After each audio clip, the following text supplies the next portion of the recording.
శివ వచ్చి వాక్య పరిచర్య చేస్తారు. సమయాన్ని బిడ్డకు అప్పగిస్తున్నాం. చప్పట్లు కొట్టి ఆహ్వానిద్దాం.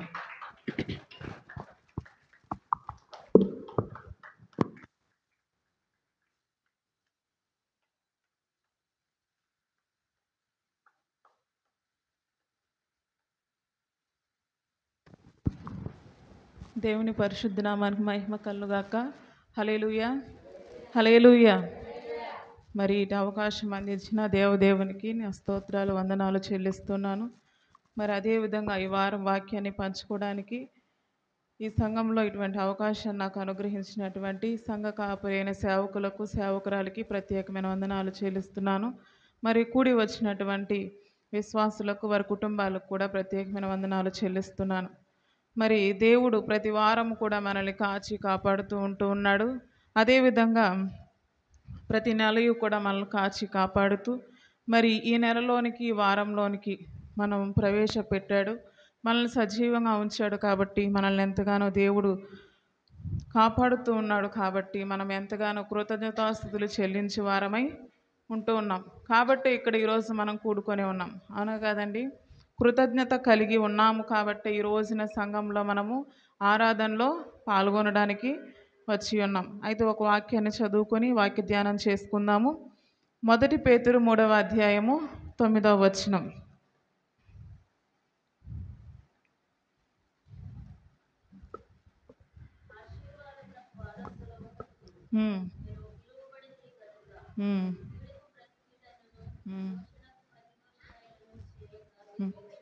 హల్లెలూయా, హల్లెలూయా. మనందరికీ తెలిసినటువంటి వాక్యమే, మనం చిన్నతనం నుంచి వింటున్నటువంటి వాక్యమే ఇది. ఆశీర్వాదమునకు వారసులగుటకు మీరు పిలువబడితిరి. మీరు అనగా నేను కావచ్చు, మనం కావచ్చు, మన పిల్లలు కావచ్చు, మన బంధుమిత్రులు కావచ్చు, అందరినీ కూడా దేవుడు సంబోధించి మాట్లాడుతూ ఉన్నాడు. ఆశీర్వాదమునకు వారసులగుటకు మీరు పిలువబడితిరి. మీరు అంటే నువ్వు అని దేవుడు చెప్పడం లేదు, కానీ మీరు అంటే కుటుంబాన్ని కూడా దేవుడు పిలుస్తూ ఉన్నాడు. ఆశీర్వాదం అంటే ఏంటండి? కొంతమందికి చదువు ఉంటుంది కానీ ఉద్యోగం ఉండదు. కొంతమందికి ఆస్తి ఉంటుంది కానీ ఆరోగ్యం ఉండదు. కొంతమందికి చక్కగా వివాహం జరిగిద్ది, మంచి భాగస్వాములు ఉంటారు కానీ పిల్లలు ఉండరు. కొంతమందికి పిల్లలు ఉంటారు కానీ ఆస్తి ఉండదు. ఒక్కొక్కటి కొదువు ఉంటుంది, ఒకటి సమృద్ధిగా ఉంటుంది. ప్రతి ఒక్కరి జీవితంలో ఒకటి ఖచ్చితంగా కొదువు అనేది ఉంటుంది. అంటే ఆశీర్వాదం అంటే ఒకటి కొదువు ఉండేది ఆశీర్వాదం అంటారా? అన్నీ సమృద్ధిగా ఉండేదాన్ని ఆశీర్వాదం అంటారు. మరి ఆశీర్వాదానికి వారసులుగా ఉండేదానికంట దేవుడు మనల్ని తన యొక్క సన్నిధానంలోనికి పిలుచుకున్నాడంట, తన యొక్క మందిరంలోనికి పిలుచుకున్నాడంట. వారసుడు అంటే ఎవరిని అంటారండి? వారసుడు అంటే ఎవరిని అంటారు? కొడుకుని అంటారు. ఒక తండ్రికి కొడుకుని ఏమంటారు? వారసుడు అంటారు. ఎదుటి వారిని, పక్కింటి వారిని అంటారా? ఒక తండ్రికి కొడుకుని వారసుడు అంటారు, లేదా మనవుణ్ణి వారసుడు అంటారు. ఈ రోజున నువ్వు ఆయన కుమారుడు అయి ఉన్నట్లయితే, ఆయన కుమార్తె అయి ఉన్నట్లయితే ఆయన ఆశీర్వాదములన్నీ నీవే అని దేవుని యొక్క వాక్యము సెలవిస్తుంది. ప్రార్థన చేస్తూ ఉంటాం మనం దేవుని మందిరంలోకి వచ్చి. ఏమని? మనకి ఏది కావాలో దాన్ని మాత్రమే అడుగుతాం. మనకి ఇల్లు కావాలంటే ఇల్లు అడుగుతాం, చదువు కావాలంటే చదువు అడుగుతాం, బిడ్డలు కావాలంటే బిడ్డలను అడుగుతాం. కానీ నీవు నా తండ్రి అయి ఉన్నావు కనుక నీ దగ్గర ఉన్నదంతయు నాకు ఇయ్యి అని అడుగుతామా? అదే మనం విశ్వాసులుగా ఉండేటువంటి వారు చేసేటువంటి తప్పు. దేవా, నీవు నన్ను పిలుచుకొని ఉన్నావు, నేను నీ కుమారుడను, నేను నీ కుమార్తెను, కాబట్టి నీ మందిరంలో ఉన్న ఆశీర్వాదాలన్నీ కూడా నాకు నీవు దయచేయి, నన్ను ఆశీర్వాదమునకు వారసుడిగా చెయ్యి. చాలామంది ప్రార్థన చేస్తూ ఉంటారు, ఇది మాత్రమే కావాలి. ఈ రోజున మనము దేవా నీ ఆశీర్వాదమునకు నన్ను వారసుడిగా చెయ్యంటే తన మందిరంలో అత్యున్నతమైన స్థాయిలో దేవుడు ఉంచి మనల్ని వారసులుగా చేసేటువంటి వాడుగా ఉంటూ ఉన్నాడు. మనం వారసులము, మనం వారసులుగా ఆయన చేత పిలువబడ్డ వారసులుగా ఉండటానికి మీరు పిలువబడితిరి. అంటే శాశ్వతమైనటువంటి ఆశీర్వాదం. ఒక రోజు ఉండి వెళ్ళిపోయేది కాదు, ఒక 2 దినాలు ఉండి వెళ్ళిపోయేది కాదు. కొంతమందికి ఆశీర్వాదం అనేది కొన్ని సంవత్సరాలు కలిసి వస్తుంది అన్నమాట. కొంతమంది బిడ్డలు పుట్టినప్పుడు, లేకపోతే చాలామంది ఇలా నమ్ముతూ ఉంటారు, ఒక వారమో లేదా 2 వారాలు, 1 సంవత్సరమో, 2 సంవత్సరాలు కలిసి వస్తూ ఉంటుంది. అది దేవుని యొక్క కృప. కలిసి వచ్చినటువంటి ఆశీర్వాదము జీవితాంతం మనకు ఉండాలని మనం ఏం చేయాలి? ప్రతిదినము కూడా దేవుని యొక్క మందిరంలో ప్రార్థిస్తూ ఉండాలి. అదే దేవుడు కోరుకుంటూ ఉన్నాడు. నిన్ను దేవుడు పిలిచాడు, నీ కుటుంబాన్ని దేవుడు పిలిచాడు, నీ కుటుంబాన్ని సజీవ రేఖల కింద దేవుడు ఉంచాడు. అయితే నువ్వు ఆశీర్వాదమునకు వారసుడిగా ఉండాలని దేవుడు కోరుకుంటూ ఉన్నాడు. అయితే నువ్వు వారసుడిగా ఉండాలంటే కొన్ని ఉన్నాయన్నమాట. అది దేవుని చేత జరగబడాల్సినటువంటి విషయాలు. ఆ వచనాన్ని చదువుకుందాం. రోమీయులకు రాసిన పత్రిక 8వ అధ్యాయం 30వ వచనం.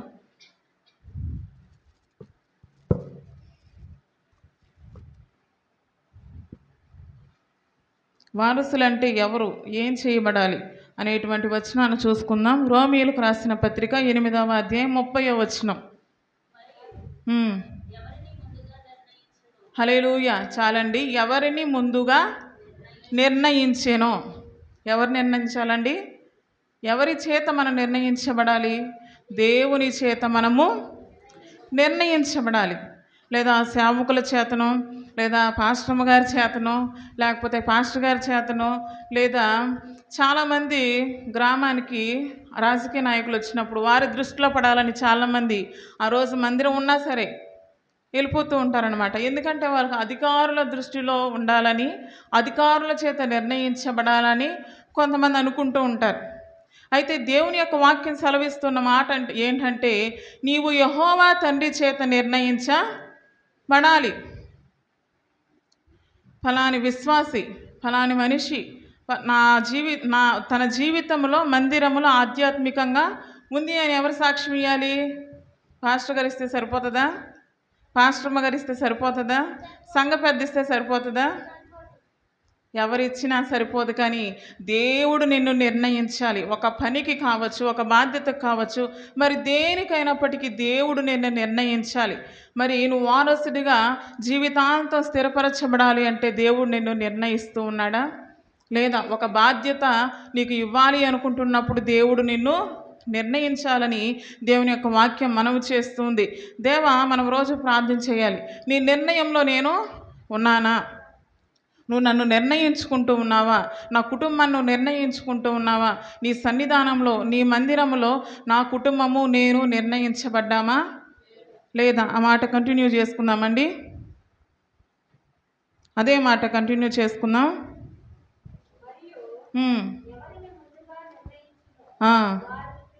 హల్లెలూయా. వారిని ఏం చేశాడంట? దేవుడు పిలిచాడంట. గత కాలంలో మనం ఏ విధంగా ఉన్నాం? చీకటిలో ఉన్నాం, బంధకాల్లో ఉన్నాం, పాపాల్లో ఉన్నాం, అనేకమైనటువంటి వ్యసనాల్లో ఉన్నాం. అయితే దేవుడు నిర్ణయించాడు కాబట్టి మనం ఏం చేయబడ్డాం? పిలువబడిన మనము పిలుపునకు తగినట్లు జీవిస్తూ ఉన్నామా సంఘములో లేదా? ఎవరి చేత నువ్వు పిలువబడాలండి? దేవుని చేత నువ్వు పిలువబడాలి. అయితే మనందరికీ తెలిసినటువంటి ప్రవక్త, ఇశ్రాయేలీయులకు మొట్టమొదటి ప్రవక్త ఎవరండి? సమూయేలు. రాజులను అభిషేకించినటువంటి ప్రవక్త ఎవరు? సమూయేలు. మనందరికీ తెలుసు, హన్నా యొక్క కుమారుడు. అయితే హన్నా కుమారుడు మందిరంలో నిద్రపోతూ ఉన్నప్పుడు ఒక పిలుపు ఆయనకు వినబడింది. ఆ పిలుపు ఎవరిదండి? యెహోవా తండ్రిది. అయితే ఒక విషయాన్ని మనం జ్ఞాపకం చేసుకుందాం. చిన్నపిల్లలు ఎవరినైనా సరే అర్ధరాత్రిలో పిలిస్తే పలుకుతారా? పలకరు. దేవుని స్వరాన్ని గుర్తించకపోయినా సరే పిలుపునకు స్పందించేటువంటి మనసు ఎవరికుంది? ఆ చిన్నవానికి ఉంది. ఈరోజు నీవు నేను కూడా ఆయన పిలుపును గ్రహిస్తూ ఉన్నామా? నిర్ణయించబడ్డాం. కానీ ఒక పనికి కానీ, దేవుని చిత్తానికి కానీ, ఒక విషయానికి కానీ దేవుడు నీకు పిలుపు అందించి ఒక బాధ్యతను అప్పగిస్తూ ఉంటాడు. నువ్వు వారసుడిగా స్థిరపరచబడాలి అంటే ఆ పిలుపును మనం గ్రహిస్తూ ఉన్నామా లేదా? మందిరంలో కూర్చుంటాం, వాక్యం వింటాం, ఆరాధన చేస్తాం, శుభ్రంగా ఉంటాం. కానీ ఎందుకో తెలియదు, వాక్యం కొంతమందికి అర్థం కాదు. ఒకవేళ అర్థం అవుతుందో అర్థం కానట్టు ఉంటారో, ఆయన పిలుపు, ఆయన స్వరం వీరికి సరిగా అర్థమవుతుందో లేదో తెలియదు. కానీ వినిపిస్తున్న ప్రతి మాట కూడా ఏమనుకుంటారు? ఏదో చెప్తున్నాడులే పాస్టర్ గారు, పాస్టర్ గారు కాదండి, ఈ రోజున మందిరంలో కూర్చున్న మనము ఆయన పిలుపు సేవకుల నుంచి, ఆయన పిలుపు దేవుని యొక్క సేవకురాళ్ళ నుంచి మనకు వినిపిస్తూ ఉంటుంది. పిలుపు అంటే సేవాపరమైనటువంటి పిలుపే కాదు, అనేక రకమైనటువంటి పిలుపులు ఉన్నాయి. నువ్వు ఆశీర్వాదానికి దగ్గరలో ఆయన యొక్క మార్గంలో నువ్వు వెళ్ళాలంటే ఆయన పిలుపును నువ్వు గ్రహించాలి. ఆ పిలుపులో ప్రేమ ఉంటుంది, గద్దింపు ఉంటుంది, సరిచేసే గుణం ఉంటుంది, మరి ఏదైనా ఉంటుంది. దేవుడు ఖండిస్తాడు, ప్రేమిస్తాడు. అనేక రకమైనటువంటి పిలుపులు ఉంటాయి. మరి నిర్ణయించబడిన నువ్వు, మందిరానికి వస్తున్నటువంటి నువ్వు, ఆయన పిలుపును నువ్వు వినేటువంటి చెవులు నీకు ఉన్నాయా? ఎటువంటి చెవులు ఉండాలండి? గద్దిస్తే పడేటువంటి చెవులు మనకు ఉండాలి. ప్రేమిస్తే ఆ ప్రేమను తిరిగి అందించేటువంటి మనస్సు మనకి ఉండాలి. అప్పుడే నీవు పిలుపునకు లోబడినటువంటి వాడవు అవుతావు.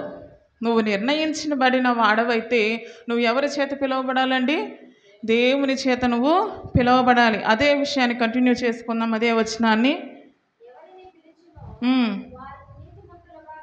హల్లెలూయా, హల్లెలూయా. ఏం చేస్తాడంట దేవుడు? మనల్ని బాప్తీసం తీసుకుంటే నీతిమంతులు అయిపోతారా? బాప్తీసం తీసుకుంటే నీతిమంతులైనంత మాత్రాన మనకు మందిరాలే అవసరం లేదు, పాస్టర్లే అవసరం లేదు, ఆన్లైన్ ప్రార్థనలు అసలే అవసరం లేదు, మందిరానికి వారం వారం అసలు రావాల్సిన అవసరమే లేదు. నీతిలో మనము స్థిరపరచబడాలి అంటే నువ్వు నీతిలో నిలబడితేనే ఆశీర్వాదానికి రోజు రోజుకు నువ్వు చేరువ అవుతావు.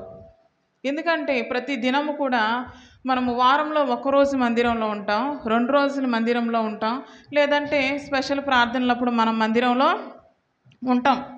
వాక్యము మనకు అందేటువంటి వాక్యం కొంచెం భాగం మాత్రమే, 100%లో ఒక 10% మాత్రమే. మిగిలిన రోజులందరూ మనం ఎక్కడ ఉంటామండి? లోకంలో మనం జీవిస్తూ ఉంటాం.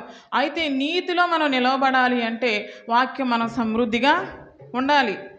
చాలామందికి ఆదివారం సాయంత్రం వరకు కూడా ఉండదు, వాక్యం గుర్తుండదు. సోమవారం, మంగళవారం, బుధవారం పక్కన పెట్టేయండి, ఆదివారం సాయంత్రం వరకే మనకు వాక్యం గుర్తుండదు. పోనీ ఈరోజు వాక్యం వింటాం, రేపు పొద్దున పాస్టర్ గారు ఆన్లైన్ ప్రార్థనలు అడిగితే కొంతమంది కాలు కట్ చేయొచ్చు, కొంతమంది మ్యూట్లో పెట్టి సైలెంట్గా ఉండిపోవచ్చు. అంటే దేవుని వాక్యం సెలవిస్తున్న మాట ఏంటంటే నువ్వు వారసుడిగా స్థిరపరచబడాలి అంటే, ఆశీర్వాదం నీలో సమృద్ధిగా ఉండాలి అంటే, అన్ని విషయాల యందు నీ కుటుంబం సమృద్ధిగా ఉండాలంటే నువ్వు దేవుని చేత నిర్ణయించబడాలి. నిర్ణయించబడిన నువ్వు దేవుని చేత పిలువబడాలి.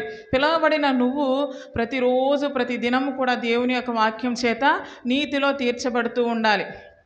మనందరికి గేదెలు తెలుసు కదండి, తెలుసా లేదా? తెలుసా? రోజు పాలు తాగుతాం కదా, ఆ పాలు ఇచ్చేది ఎవరండి? గేదెలే కదండి. మరి గేదెలను మనం గమనించుకున్నట్లయితే కూర్చొని నెమరు వేస్తూ ఉంటాయి. ఆ డిపార్ట్మెంట్స్లో ఉన్నటువంటి ఆహారాన్ని తీసుకొని అది నెమరు వేస్తూ ఉంటుంది అనమాట. నెమరు వేస్తేనే అది చక్కని పాలను ఇవ్వగలుగుతుంది. మరి నీవు నేను కూడా విన్న వాక్యాన్ని నెమరు వేసుకుంటేనే నీతిలో స్థిరపరచబడగలుగుతాం. నీతిలో ఉంటేనే నువ్వు వారసుడు అవుతావు.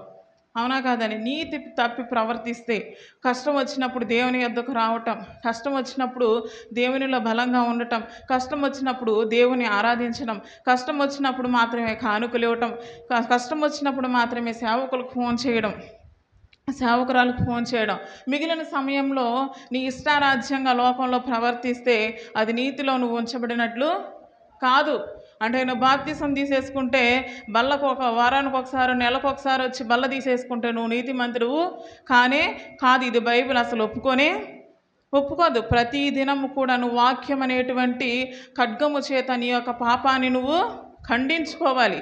ప్రతి దినము కూడా, ప్రతి వారము కూడా, ప్రతి నెల కూడా వాక్యాన్ని నువ్వు నీ జీవితానికి అప్లై చేసుకుంటేనే నువ్వు నీతిలో ఉండగలుగుతావు, నీతిమంతునిగా తీర్చబడతావు, నీ యొక్క కుటుంబాన్ని కూడా నీతిలో నువ్వు కట్టుకోగలుగుతావు. అదే మాటను కంటిన్యూ చేసుకుందాం.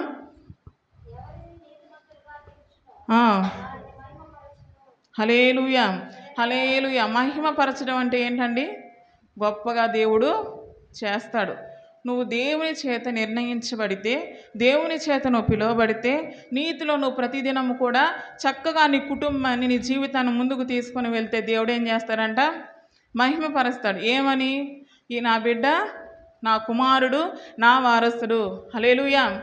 ఈమె నా వారసురాలు, నా అదంతయు ఈయనకు నేను ఇస్తూ ఉన్నాను, నా దగ్గర ఉన్నదంతయు కూడా ఈయనదే అని దేవుడు ఏం చేస్తాడంట? మహిమ పరుస్తాడు. ఒక వయసు వచ్చినప్పుడు వారసులను ప్రకటిస్తారు రాజులు, అవునా కాదండి? కుమారుడికి ఒక వయసు వచ్చినప్పుడు యుద్ధంలో అన్ని సకల ప్రావీణ్యాలు వచ్చినప్పుడు ఏం చేస్తారు? కుమారుడిని తీసుకొని వచ్చి ప్రజలందరికీ కూడా ఈయన నా కుమారుడని మహిమపరుస్తాడు. నువ్వు సరైనటువంటి రీతిలో నువ్వు నిర్ణయించబడి పిలువబడి నీతిమంతురాలుగా జీవిస్తే అప్పుడు నీకు సమయం వచ్చినట్లే ఏమని? నువ్వు ఆయన వారసుడిగా పిలువబడుటకు నీవు సరైనటువంటి వ్యక్తివి, సరైనటువంటి స్త్రీవి, సరైనటువంటి పురుషుడివి. నీ కుటుంబము ఆశీర్వాదములకు వారసులుగా పిలువబడటానికి అన్ని క్వాలిటీస్ నీకు ఉన్నట్లే. అయితే కొన్ని విషయాలు మనము ఇవన్నీ దేవుడు నన్ను పిలుచుకున్నాడు, దేవుడు నన్ను మహిమపరిచాడు కాబట్టి నేను ఏమీ చేయాల్సిన అవసరం లేదు, దేవుడు నన్ను ఆశీర్వదించేశాడు అని కొంతమంది దేవుని దూరం పెట్టేటువంటి వారు ఉన్నాడు. ప్రాముఖ్యమైన 4 విషయాలు మనం జ్ఞాపకం చేసుకోవాలి. ఎవరి చేత మనం నిర్ణయించబడాలండి? ఎవరి చేత మనం పిలువబడాలి? మనం ప్రతిరోజు ఏం చేయాలి? నీతిలో మనము తీర్చబడాలి. అప్పుడే మనము మహిమ పరచబడతాం. ఇది ఒక్క వాక్యం మాత్రమే. ఈ 4 మనకు ఉన్నట్లయితే, ఈ 4 మనం దేవుని చేత ఎన్నుకోబడినట్లయితే మనం వారసుడని పిలువబడతాం. అయితే సంఘంలో మనం ఏమి చేయాలి? సంఘానికి దేవుడు పిలిచాడు, రక్షించుకున్నాడు. ఈమె నా వారసుడు అని తన రక్తంలో కడిగి మనల్ని కూర్చోబెట్టాడు, మనల్ని మహిమపరిచాడు, దినదినం ఆశీర్వదిస్తూ ఉన్నాడు. అయితే మనం చేయవలసిన కొన్ని పనులు ఉంటూ ఉన్నాయి. అది ఏంటంటే ఆదికాండ గ్రంథము 18వ అధ్యాయము 14వ వచనం.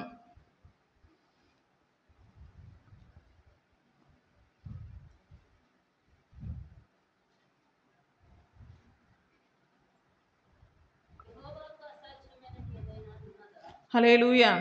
చాలండి, మనందరికీ తెలిసినటువంటి మాటే.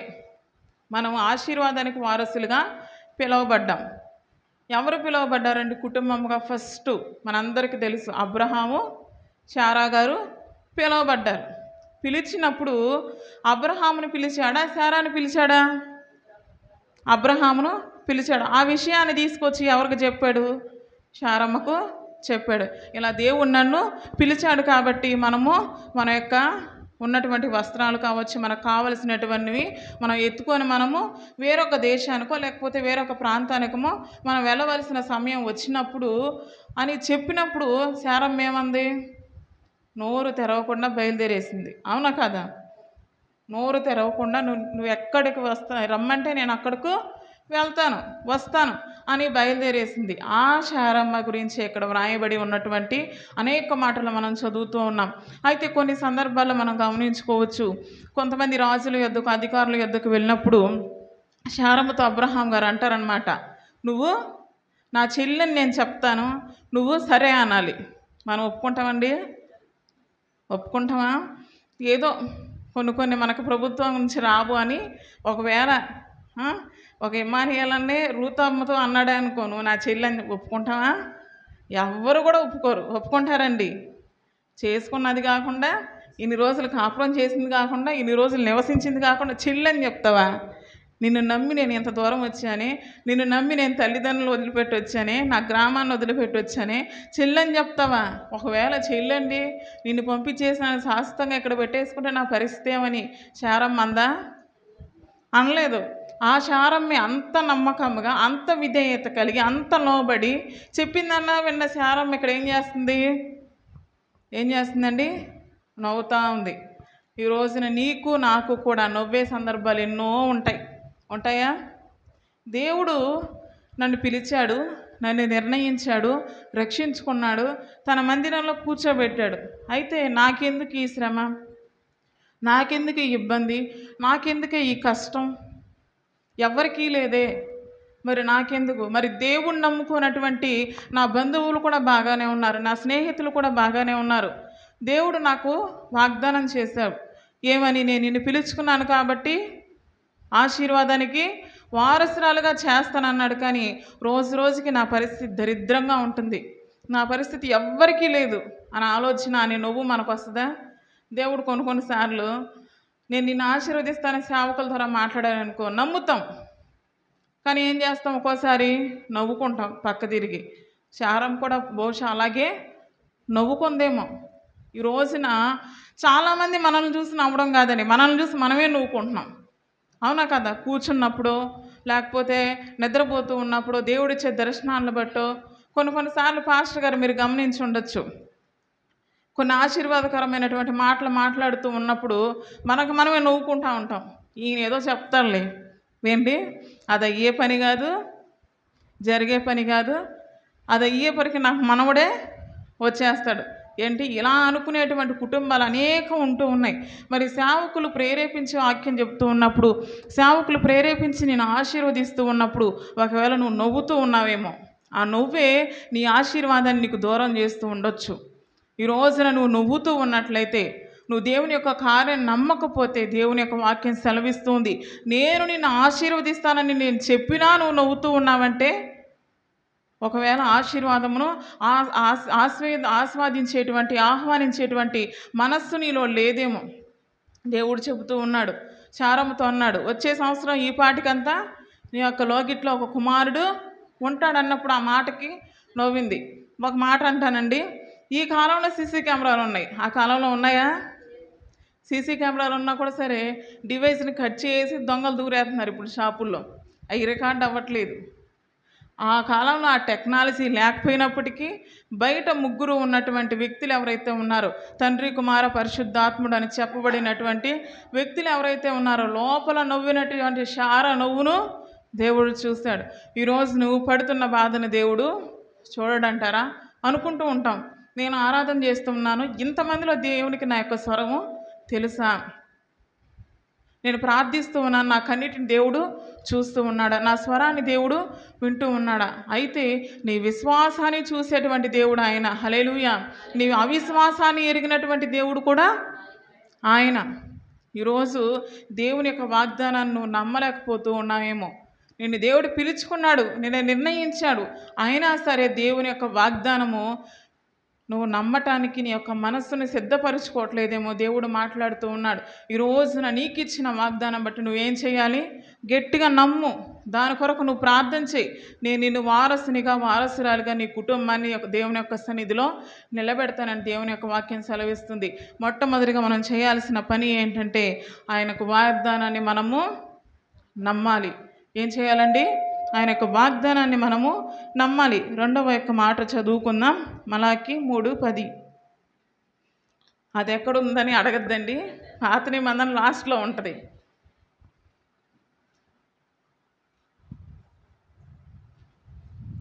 సగం నుంచి చదువుకుందాం. మలాకి 3:10.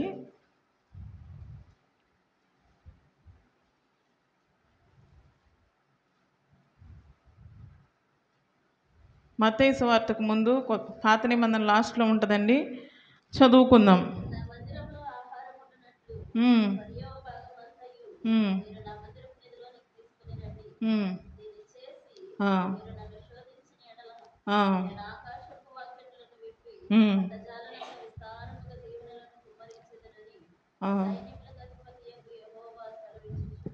హల్లెలూయా, హల్లెలూయా. శోధించాలంట. ఏం చేయాలి? శోధించాలి. శోధించాలి అంటే ప్రతిరోజు ఉపవాసం ఉండి వచ్చి అడిగి 1 సంవత్సరం చేసి 2వ సంవత్సరానికి జరగకపోతే మానేయడం కాదు. అసలు శోధించాలి అంటే దేవుడు ఒక క్రమాన్ని ఇక్కడ చెప్తూ ఉన్నాడు. ఇచ్చి శోధించాలి. నువ్వు సమయాన్ని ఇవ్వవు, నీ బలాన్ని ఇవ్వవు, 10వ భాగాన్ని ఇవ్వవు, నీ నుంచి దేవునికి ఒక ₹1 ఉపయోగం కూడా ఉండదు. అయినా దేవుడి నుంచి నీకు ఆశీర్వాదం వచ్చేయాలి. నువ్వు వారసుడైపోవాలంటే ఇది సాధ్యం అంటారా? సాధ్యం కాదు. నువ్వు వారసుడిగా ఉండాలంటే ఒక కుమారుడు అన్ని విషయాల యందు సమృద్ధిగా ఉంటేనే నా వారసుడని ప్రకటిస్తూ ఉన్నారు. మరి నువ్వు అన్ని విషయాల యందు నమ్మకంగా ఉంటూ ఉన్నావా? దేవుని యొక్క ఆశీర్వాదాలు పొందుకోవాలి అంటే దేవుని వాక్యం సెలవిస్తూ ఉంది.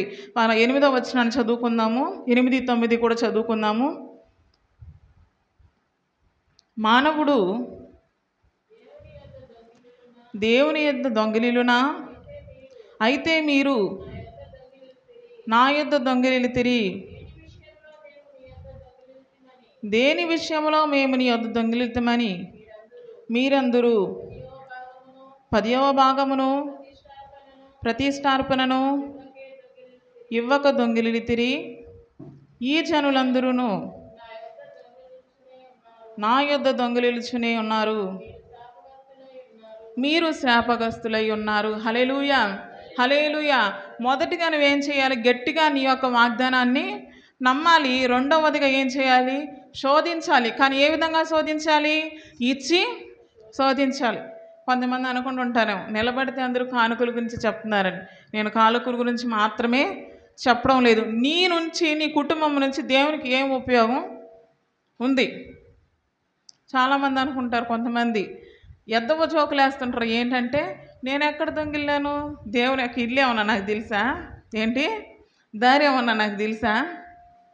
దేవుని దగ్గర లేక నిన్ను అడగటం లేదండి. దేవుని దగ్గర సమృద్ధిగా ఉంది. ఆ సమృద్ధి నీలో ఉండాలంటేనే దేవుడు అడుగుతూ ఉన్నాడు. అయితే ఒక తండ్రి అంట, నేను యూట్యూబ్లో సేవకులు చెప్తూ ఉంటే విన్నాను ఈ యొక్క స్టోరీ. ఒక తండ్రి అంట పెద్ద కుమారుడి దగ్గరకు వచ్చాడంట.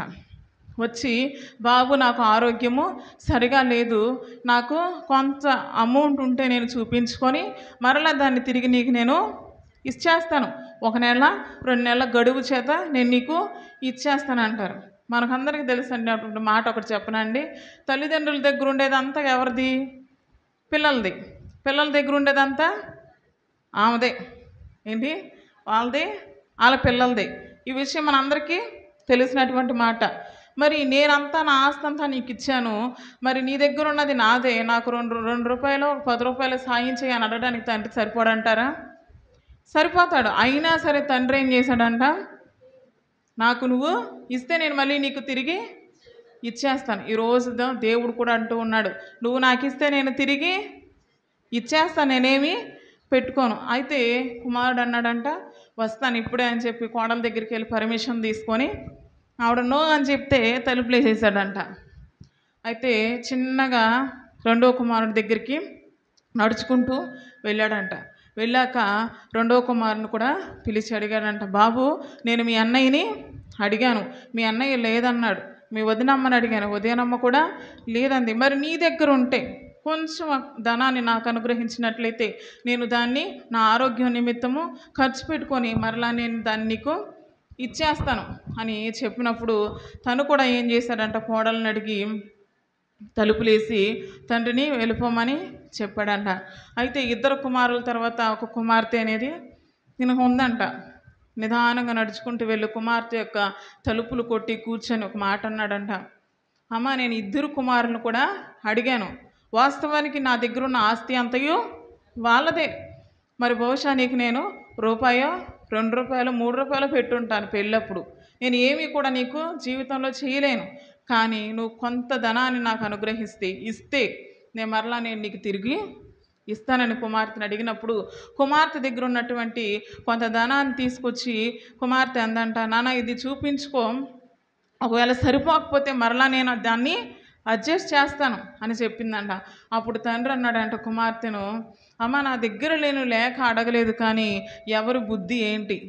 హల్లెలూయా. ఈ రోజున ఆశీర్వాదం వస్తూ ఉంటే బుద్ధి మారిపోతుందండి. ఐశ్వర్యం వస్తూ ఉంటే బుద్ధి మారిపోతుంది. ఇది మానవుని యొక్క నైజం, మానవుని యొక్క తలంపులు, మానవుని యొక్క ఆలోచనలు ఇలాగే ఉంటాయి. అది సహజమే.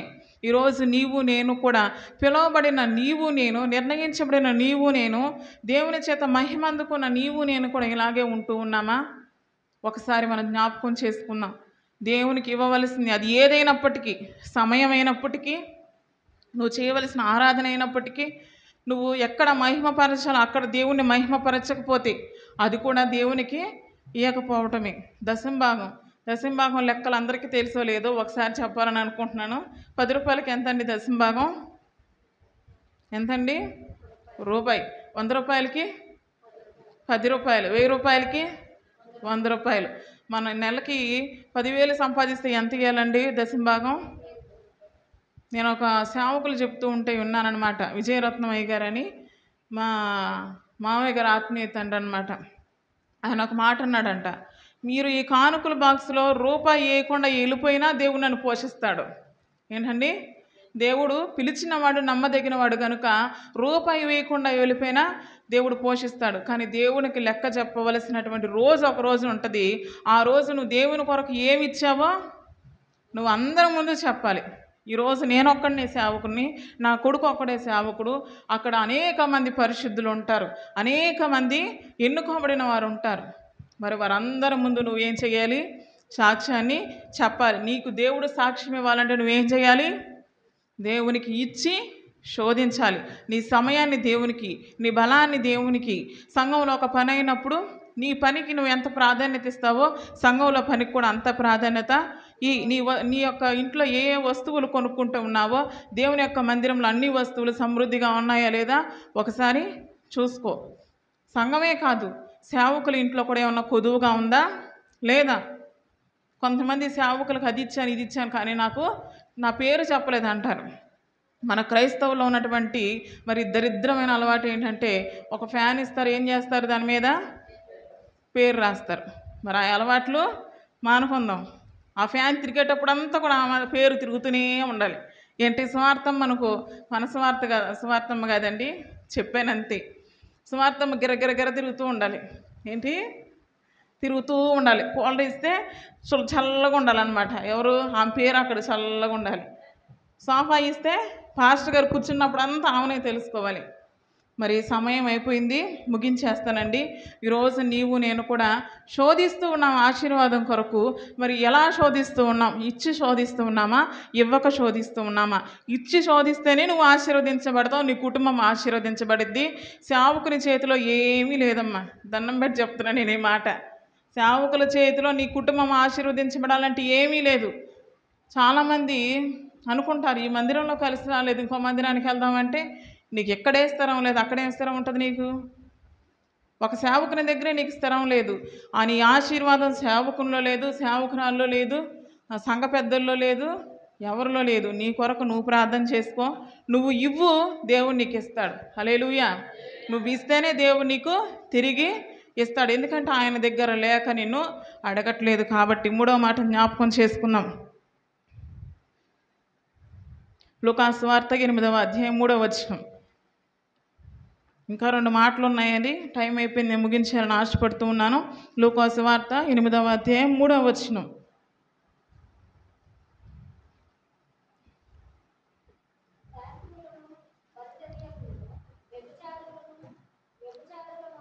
లూకాసు సువార్త 8వ అధ్యాయము 3వ వచనం.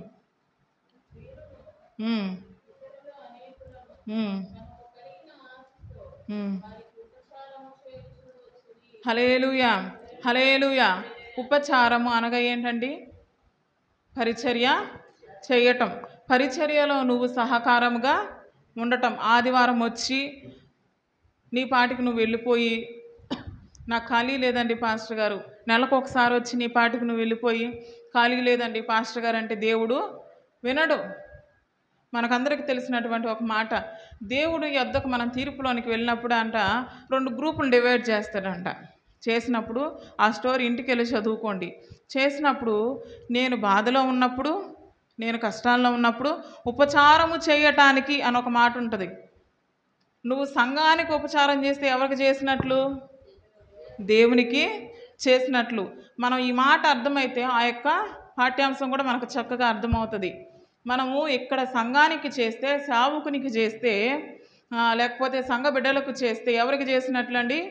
కొన్ని సంఘాల్లో ఒక ఆనవాయితీ ఉంటుంది. ఏంటంటే, బాగలేని మనుషులను, అనారోగ్యంగా ఉన్న మనుషులను కొంతమంది ఆడవాళ్ళు ఏం చేస్తారంటే, భర్తల సహాయంతో లేకుండా పరిచర్య చేసేటువంటి ఆడవాళ్ళు ఏం చేస్తారంటే, కొంతమంది నలుగురు యవనస్తుల్ని పక్కన పెట్టుకొని ఆరోగ్యం బాగలేని వారిని, దేవుడు నమ్ముకున్నటువంటి వారిని మందిరంలో పెట్టేసుకుంటారు. గంగన్న గుడివని అక్కడ సంఘం ఉందన్నమాట మాకు. ఆవిడ అలాగే స్టార్ట్ చేసుకుంది. వేదమణి అనేటువంటి ఒక స్త్రీ, భర్త సహాయం లేదు, కొడుకు కూతురు సహకరిస్తాడు. ఎలా స్టార్ట్ చేసుకుందంటే, వారానికి ఒకసారి వెళ్ళి మా మామయ్య చెప్పేసి వస్తారు. శుక్రవారం ఏం చేసేదంటే, బాగోలేని వారిని మందిరంలో పెట్టుకొని వాళ్ళకి వారమంతా కూడా పరిచర్య చేయటం. నువ్వు బాగోలేని వారికి చేయాల్సిన అవసరం లేదండి. కనీసం ఈ వారం వంట చేయాలి, ఎవరు చేస్తూ ఉన్నారు? ఈ వారం ఎవరు చేశారు? వచ్చే వారం ఎవరు చేయాలి? అంతకుముందు వారం ఎవరు చేశారు? మరి వారే చేస్తూ ఉన్నారా? మనం ఏమన్నా సహకరించాలా? ఏంటండి? లేకపోతే క్రిస్మస్ వస్తూ ఉంది, మరి ఈ పనిని ఎవరు చేస్తారు, ఆ పనిని ఎవరు చేస్తారు, పాస్టర్ గారు ఎవరికి ఏ బాధ్యత అనుగ్రహించాలనుకుంటూ ఉన్నాడు, ఎవరు ఏ బాధ్యత తీసుకుంటూ ఉన్నారు. మరి ఇంకొక మాట, ఫలానా దగ్గరికి ప్రార్థనకి వెళ్ళాలంటూ ఉన్నాడు పాస్టర్ గారు, మరి మందిరంలో పనులు కొన్ని ఆగిపోతాయి, అది ఎవరు చేస్తూ ఉన్నారు.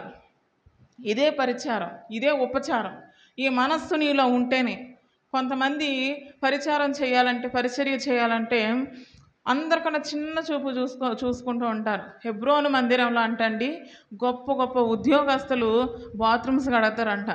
హెబ్రోను మందిరంలో గొప్ప గొప్ప ఉద్యోగస్తులు చెప్పులు అమర్చే దగ్గర ఉంటారంట. వారికి ఏం ఉపయోగం అండి? వారు ఏం చూస్తున్నారంటే, దేవునికి నేను చేస్తే, దేవునికి నా సమయాన్ని, నా తగ్గింపుని దేవుడికి నేను ఇస్తే, దేవుడు ఏం చేస్తాడు? నన్ను హెచ్చిస్తాడు, దేవుడు నన్ను ఆశీర్వదిస్తాడు అనేటువంటి మనస్సు వారికి ఉంది కాబట్టి వారు అంత పెద్ద ఉద్యోగమైనటువంటి స్థాయిలో వారు ఉంటూ ఉన్నారు. అవునా కదండి? వారు గ్రహించారు, ఈ ఉద్యోగం ఎవరి వల్ల వచ్చింది నాకు? దేవుని వల్ల వచ్చింది. ఈ ఆరోగ్యం ఎవరి వల్ల వచ్చింది నాకు? నా కుటుంబం అంతా క్షేమంగా ఉందంటే ఎవరి వల్ల? దేవుని వల్ల. కాబట్టే వారు ఏం చేస్తున్నారు? దేవుని యొక్క వాగ్దానాన్ని నమ్ముతూ ఉన్నారు, దేవునికి ఇవ్వటానికి ముందు వస్తూ ఉన్నారు. అదేవిధంగా దేవుని యొక్క సన్నిధిలో పరిచర్య, ఉపచారం చేయటానికి వారి యొక్క హస్తాన్ని ముందు వారు చాపుతూ ఉన్నారు. కొన్ని సంఘాలు పోటీ పడతారండి, సేవకులు నాకు పని చెప్పలేదు, సేవకులు నన్ను పిలవలేదు, సేవకులు ఈ పని నాకు ఇవ్వలేదని. కొంతమంది ఉంటారు, ఏంటి గుంపులో గోవింద అని ఆ సందులో దూరితే మనం కనిపించకుండా ఉంటామా, ఈ సందులో దూరితే కనిపించకుండా ఉంటామా? సేవకులకని తప్పించుకొని వెళ్ళిపోయే విశ్వాసులు కూడా ఈ రోజున ఉన్నారు. దేవుని వాక్యం సెలవిస్తుంది, నిన్ను మనుష్యులు పిలవలేదు కాబట్టి మనుష్యులకు నువ్వు చేయడం లేదు, దేవుడు నిన్ను నిర్ణయించాడు కాబట్టి నువ్వు ఎవరి కోసం చేస్తూ ఉన్నావు? మొదటగా మనం మాట్లాడుకున్నాం, ఎవరి చేత నిర్ణయించబడాలి? దేవుని చేత. ఎవరి చేత పిలువబడాలి? దేవుని చేత. ఎవరి చేత నీతిలో తీర్చబడాలి? దేవుని చేత. దేవుని చేత నువ్వు మహిమపరచాలి. ఒకవేళ నిజంగా నువ్వు దేవుని చేత నిర్ణయించబడితే నువ్వేం చేస్తావు? దేవుని నమ్ముతావు, దేవునికి ఇస్తావు, దేవునికి నువ్వు చేస్తావు. 3 విషయాలు మనం చేయాలి. దేవుడు 4 విషయాలు మన కోసం చేశాడు. ఏంటంటే, నిన్ను నిర్ణయించాడు, నిన్ను పిలిచాడు, నిన్ను నీతిలో తీర్చాడు, నిన్ను మహిమపరిచాడు. మనం చేయాల్సినటువంటి విషయాలు 3. ఏంటండి? దేవుని నమ్మాలి, దేవునికి ఇవ్వాలి, దేవునికి చెయ్యాలి. నువ్వు నమ్ము, నువ్వు ఇవ్వు, నువ్వు చెయ్యి, దేవుడు నిన్ను ఎలా ఆశీర్వదించకుండా ఉంటాడో తర్వాత మీరు సాక్ష్యం చెప్పండి. అవునా కదండి? ఇవన్నీ చేసి నన్ను ఆశీర్వదించలేదు అని అంటే అది ఎవరూ నమ్మరు. ఇవన్నీ చేసి నువ్వు ప్రతి వారం కూడా ఒక సాక్ష్యం చెప్పడానికి దేవుడు నిన్ను నిలబెట్టేవాడుగా ఉంటూ ఉన్నాడు. మొదట చదువుకున్నటువంటి మాటను చదువుకొని ముగించేసుకుందాం. 1 పేతురు 3:9.